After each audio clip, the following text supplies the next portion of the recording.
Hi everyone, welcome to the latest episode of Spotlight.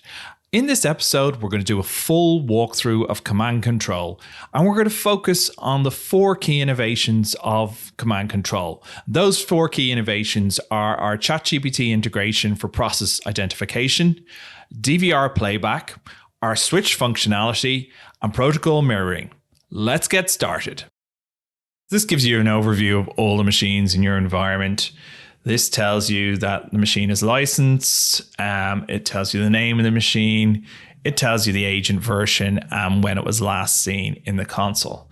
So to start with, I'm going to look at this machine here. So it's just pulling in the data. So you can see here, if we look at the system properties, it's got the host name, domain, boot time, processor, what platform it's running, the manufacturer, all of that kind of information. But if I click here on hardware information, so it tells me what the machine is, and then it has the processor listed. But if I just click on this down arrow, it gives me the load on each of the individual processors, and it also gives me the CPU core temp on each of those cores. So you can see you can get really detailed information in a very short space of time. Just straight away, I've been able to gather that data. So just close out of that. So as I said, one of the major innovations was Command Control switch. So as you can see here, we have our display protocol. So for this machine, it has there is a local machine connected over RDP to our machine here. As you can see here, the display protocol, it says it's RDP. So I'm on this machine, but I'd like to see what's going on the endpoint. So straight away, if I just click on that, what it's going to do is it's going to open another window, and it's going to start pulling in the data for this endpoint. And you can see straight away, so what it has done here, and this is what we call protocol mirroring, it's pulled in the display protocol information from our cloud hosted machine, and then so you're able to see and create that association between the two. And as I said, that was the first thing it pulled in, and then it pulled in all of the metrics for that particular endpoint. So if I want to stick with this machine, and then if I want to have a look at the history, so if I click on view real time, so here you can see I've got a list of dates. If I go here, I can specify other dates, but let's have a look. So what it's telling me here is there were several RAM incidents on Monday, the 25th. So I can click on that, and it can tell me, you can see there is a CPU as well. So if I click on that, so straight away the metrics change, and it tells me what was going on and at that particular time. And then what I can do is I can simply pull this across, and it goes through the time, and you can see the time is changing. So, and as are the metrics. So that gives you that detailed overview. But also while I'm in here, if I go to Task Manager, if I go to Processes, so I can see the CPU load for the I can see the amount of memory used. So what I can do here is, okay, so what's this? This process here. I click on it, and it pulls in, as I said, process, lists what the process is, lists to the manufacturer, and it says TNT GRD XE is associated with connector ID. So I'm able to know that this is a process that's associated with our Stratosphere UX product. And so I know it's a safe process. I don't have to worry about it. And I can just, it rules it out of my troubleshooting process. So then if I just go switch back to view real time, and I'm going to just switch back to this machine here. And just give it a second. And I'm going to go into my script section. So if I go to my store, so here I can see, let's click on this one here. So if I go run, I pick my target. So this is this machine here. So select it and I hit submit. And as you can see, what it's doing is it's launched a PowerShell window, and you can see what it's done. And it's pulled in a list of all the working software on this machine, all the installed software on this machine. So if I go back to my store, so first of all, just to show you, if I go back to my dashboard, so you can see this machine has an Ethernet adapter, but I want to enable the Wi-Fi on it as well. So if I go to my scripts, go to my store, I go to my Connect Lab Wi-Fi. If I click run on this script, again, pick my target.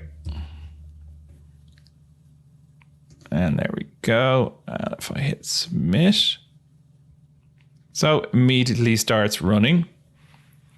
I can see if I click, so it's attempting to connect it. So if I go back to my dashboard, just give it a second to refresh. If I go down now, you can see I now have a Wi-Fi connection on the on that particular machine. So you can see that kind of gives you the how useful those scripts are in kind of, you know, that whole remediation process. You can enable or disable Wi-Fi. It's super quick. So, okay. So if I look at, you know, I mentioned about RBAC. So RBAC, very much a component needed from a security perspective. As you can see, command control is a very powerful solution. And what you can do is with the RBAC is obviously create your own roles. We've got one predefined here, roles for help desk, and it gives you access to a certain level of access. But say you've got help desk personnel and the scripting side of things you want to restrict to them. Absolutely no problem. Create your role and go, you know, no access to scripting. And the other thing is that along with the RBAC is there's an audit log within the software. And as you can see here, it's listed all of the things that I've just shown during this demo. It's shown what I did it complete, what was the result, and who it was started by, and when I did it. So, you know, if there is an issue at any point, you have a full audit log of everything that's taken place within this tenant. So if I just go back to dashboard mode here, so I mentioned that, you know, we're very much focused on work from home. So you can see here we have our location data. You know, you've got the external IP, you've got the ISP. But if I click on diagnostics, it pulls in all the diagnostics. So if I click on, say, speed test,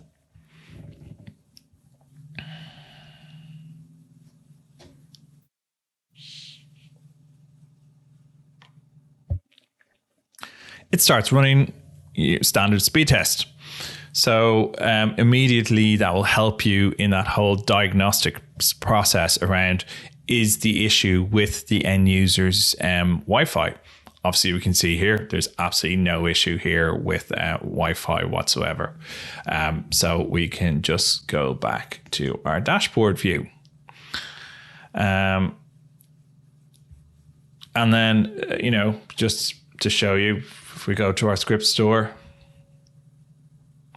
it's just as easy to disconnect that Wi-Fi.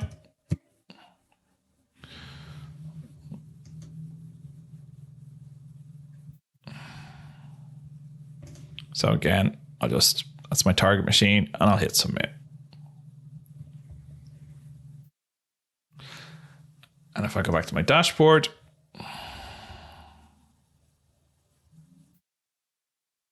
you'll now see that the Wi-Fi connection is gone from this particular machine.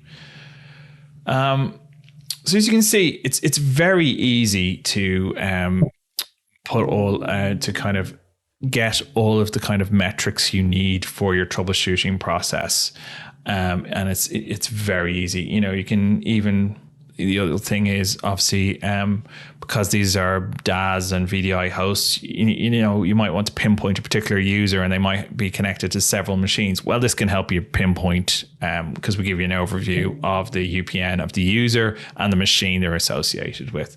And obviously then with Switch, you have that association built between the cloud desktop and the endpoint. So that again helps the whole troubleshooting process.